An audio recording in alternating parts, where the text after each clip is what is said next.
New players, from high-tech manufacturers to IT startups and social entrepreneurs, are attempting to find and fill gaps in educational provision. However, some people question their legitimacy as education providers. How best to monitor and control these offerings so they contribute to attaining national and international goals for access and quality of learning? These are just some of the questions that we hope to explore. Madam Minister, we've heard about the traditional providers, the state, civil society, and the private sector. How do you see these different groups? Are there specific roles for these groups in South Africa in providing education? How do you see these different groups working together or perhaps working at loggerheads? Well, I think the private sector certainly has become a growing player in the space in South Africa. But our experience in the early phase of their entry was that not all of them are honest players, that essentially they're looking for markets. And many were bringing programs that were of very poor quality. And the country didn't have an adequate quality assurance system. Both to protect the consumer as well as to ensure that what is provided is adequate in terms of the standard, the curriculum standards that were set. So we had to formulate a framework for private providers and legislation that would both protect them and protect those who would utilize their services. Clearly, the government needs to own the regulation and oversight of the quality, but it's quite important that we work together to define what are those measures of success, what do learner outcome improvements really look like, and we at Pearson are working hard with Sir Michael Barber as our our Chief Education Officer, to really look at how do we measure and look at every single product and service we offer and tie it back to learner outcomes. And if it's not good enough, how are we putting improvement plans in place, et cetera, so that we have metrics that prove before we get it on the marketplace that it is really improving learner outcomes. Yeah, so it's very important, I think, to make sure that whatever learning assessments that get done is actually rigorous from a research standpoint, so that we could also see, well, against a control group, well, what exactly was the improvement that this intervention or this new service that a new entrant is providing actually delivers. In my experience, I think talking to technology companies and people who wants to do this coming from the private sector to address gaps in the education system, I noticed that there is a bit of this disconnect or maybe a difference in the value system and priorities.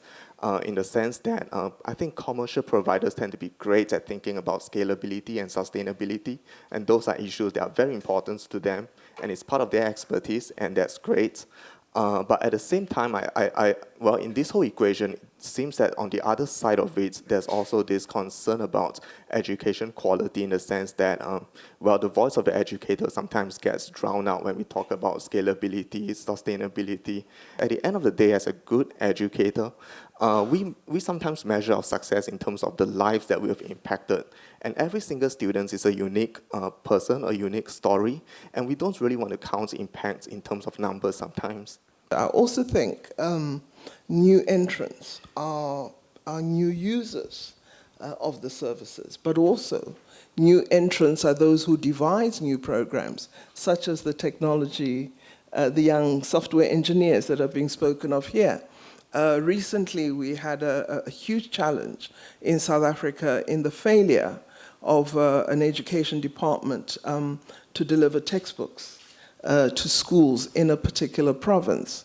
And young people in one of our universities created a website on which they uploaded all the common textbooks for the subjects offered in that province, and created a program they call Siyavula, we are opening up, for young people to access for free any of the textbooks that they would need. So it was young university students responding to an immediate problem, and thus becoming themselves new providers for new entrants. So you can have the responses taking many different innovative shapes. Today's economy demands not a specialist, but probably a different person.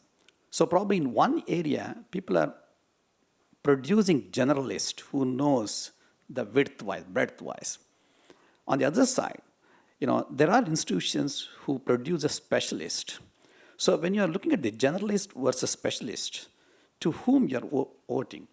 So probably in the corporate world or today's economy doesn't require both, but today's world required in between the versatility.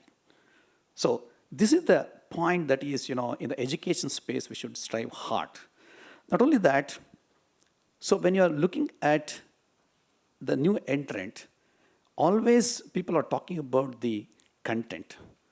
So huge content is available worldwide. But the question is again, how do you customize the content to the local needs? So that is the need of the hour. So whoever the new entrants, and if they're all at all using the technology, and they have to strive forward, how to come out with a content with a global standard, but customizable to their local needs. Okay, so we're talking about technology, and we're talking about providers, and we're talking about new entrants.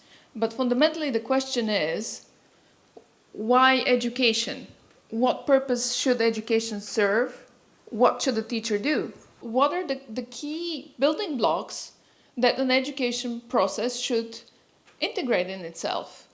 Can they be provided by a single system, which would be the public system, presumably, or if not, then by whom? And I think now more than ever, we need to scale best-in-class education ideas to impact more learners around the world faster. And I think the disruption that's needed there and has been talked here is collaboration. It's collaboration across government, across NGOs, and across the private sector. And how do we use health as an example here, where they really took all three of those, collaborated hard against a very measurable, specific goals around attacking malaria, AIDS, TB, and made a dramatic impact.